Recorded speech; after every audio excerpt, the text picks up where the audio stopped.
bom com vocês? Eu sou a professora Tatiane, de Ciências, e hoje nós vamos dar continuidade ao que nós estamos estudando no capítulo 5 do livro de Ciências de vocês. Aí eu vou pedir que vocês peguem o livro e abram aí na página 40. Observem que nós estamos estudando o quê? A estrutura interna da Terra, não é? Nós já fizemos todo esse contexto. Aí hoje nós vamos estudar na página 42, onde nós vamos verificar aí os movimentos das placas tectônicas, não é isso? Mas vocês lembram que nós citamos na aula anterior que as placas elas estão ali em constante movimento? Vocês lembram disso? Aí nós vimos, e nós vamos analisar hoje, que as placas elas se movimentam de 3 formas. Quais são essas formas? Vamos entender.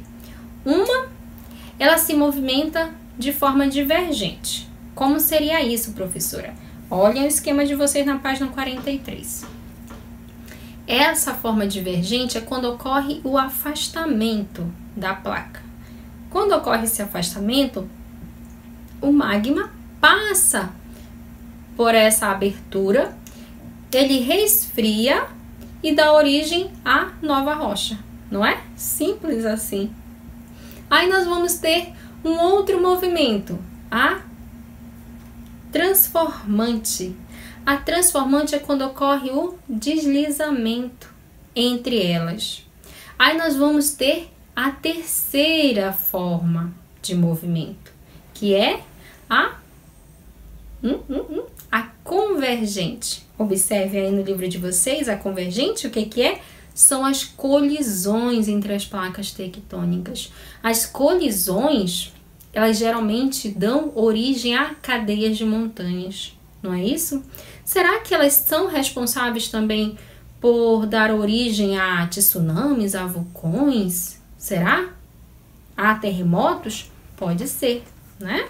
Mas, professora, eu ainda não entendi como é que funciona essa questão das placas tectônicas. A senhora pode explicar melhor? Acompanhe agora o vídeo que vai passar na tela de vocês para vocês entenderem esse esquema para ficar mais fácil, tá bom? Acompanhe aí bem rápido e nós já voltamos. Hoje em dia, nós acompanhamos esse movimento com precisão milimétrica, utilizando satélite. A maneira mais simples e fácil de explicar o motivo das placas tectônicas estarem se movendo é que elas são arrastadas pelas correntes do manto superior, uma camada de rocha que se move lentamente logo abaixo da crosta terrestre. Correntes convergentes fazem com que as placas se encontrem, enquanto as correntes divergentes as separam. Resumindo, é isso. A rocha quente desse manto sobe a partir do núcleo e se move sob a crosta até que ela esfria e se torna pesada, afundando de volta para o núcleo. Mas as placas tectônicas não estão passeando tranquilamente nessas correntes, como malas em uma esteira de bagagens. Elas nem têm como, já que algumas placas se movem mais rapidamente do que a corrente debaixo dela. Por exemplo, a placa de Nazca, um pedaço de crosta oceânica na costa oeste da América do Sul, viaja em direção ao leste é uma viagem de 10 centímetros por ano, enquanto o manto debaixo dela viaja apenas 5 centímetros por ano. Sejam placas tectônicas ou malas de viagem, nenhuma das duas consegue se mover mais rápido que a esteira por baixo, a não ser que algo ou alguém as puxe ou empurre. E algumas das placas da Terra, ao que parece, estão se empurrando. Quando uma placa oceânica colide com a outra, ou então com uma placa carregando o peso da massa continental, aquela que for mais fina dobra e escorrega para baixo da outra. À medida que o fundo do mar afunda no manto, ele leva a placa tectônica junto, do mesmo jeito que uma corrente escorregando para fora de uma mesa. Quanto mais fundo essa placa vai, mais forte e rapidamente ela puxa o restante dela que ficou para trás. Então, gostaram do vídeo? Vocês conseguiram entender como é que funciona? Então observem que a partir da movimentação dessas placas dá origem ao quê? A tsunamis, a terremotos, não é isso? Em 1960, por exemplo, lá no Chile, aconteceu um terremoto que atingiu 9,5. Então, imagina como é que foi o choque dessas placas tectônicas, né? Para chegar a esse tremor de terra. O que aconteceu? Pelo menos 2.000 pessoas morreram durante esse terremoto que aconteceu em 1960, tá? E 2 milhões, imaginem, 2 milhões ficaram feridos, não é? Hoje em dia, já existem formas de detectar os tremores de terra, tá? O sismógrafo, ele através dele nós conseguimos, já é possível verificar mais ou menos onde está ocorrendo aquele tremor, as vibrações da Terra. Então já é possível prever catástrofes, tá? E dessa forma é necessário se proteger, aquela população daquela determinada área pode se preparar para aquela situação, tá bom? Mas, professora, quando as placas se chocam e são placas oceânicas, aí já é outra história. Acontece o quê? Os tsunamis, não é isso?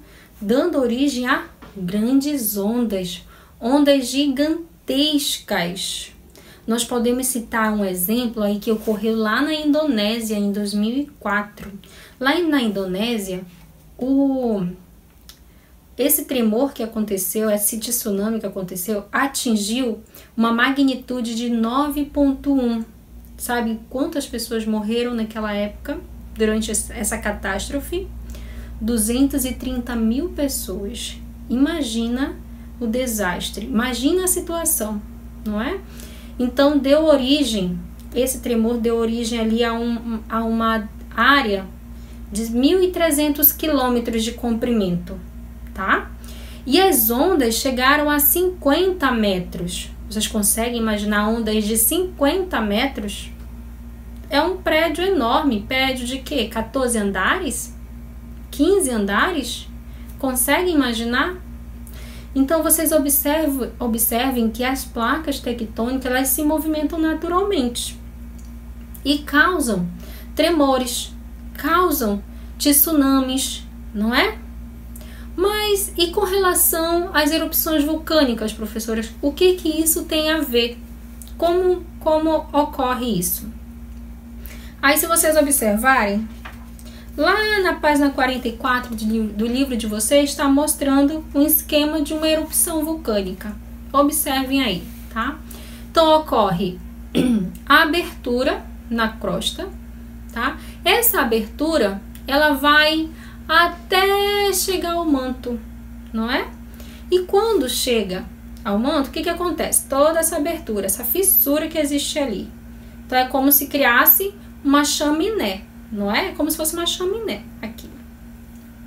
O que vai acontecer? A lava, né? Ou seja, o manto, ele vai passar pela chaminé, ele vai passar por aquele tubo vulcânico ali, e quando chegar lá em cima, ele vai escorrer. Só que vai escorrer o quê? A lava, né? É isso, quando ele sai, nós chamamos de lava, tá? Nós podemos citar um exemplo também sobre o que aconteceu de uma erupção vulcânica lá na Indonésia em 1883. Aí no livro de vocês está dando esse exemplo, que é o Krakatoa, né? O Krakatoa, ele entrou em erupção e ele causou um desastre imenso. Mais de 36 mil pessoas morreram naquela região, tá? Mais de 36 mil pessoas morreram naquela época. Mas não é só isso. Essa erupção foi tão grande, que ela durou 22 horas pelo menos. Imagina, 22 horas de explosão, tá? Então, se eu pedir para vocês pesquisarem sobre a erupção vulcânica do Krakatoa, vocês vão ficar assustados, porque vocês vão ver como ocorreu tudo aquilo. Vocês vão poder ver esquemas do que aconteceu, tá bom? Então, faça essa pesquisa e qualquer coisa tira dúvida, tá? Essa erupção gigantesca que aconteceu na Indonésia com o Krakatoa, tá certo? Entenderam? Muito bem. Aí eu vou pedir que vocês façam o exercício de vocês e não esqueçam de enviar para a professora através da plataforma, tá certo? Então, até a próxima aula.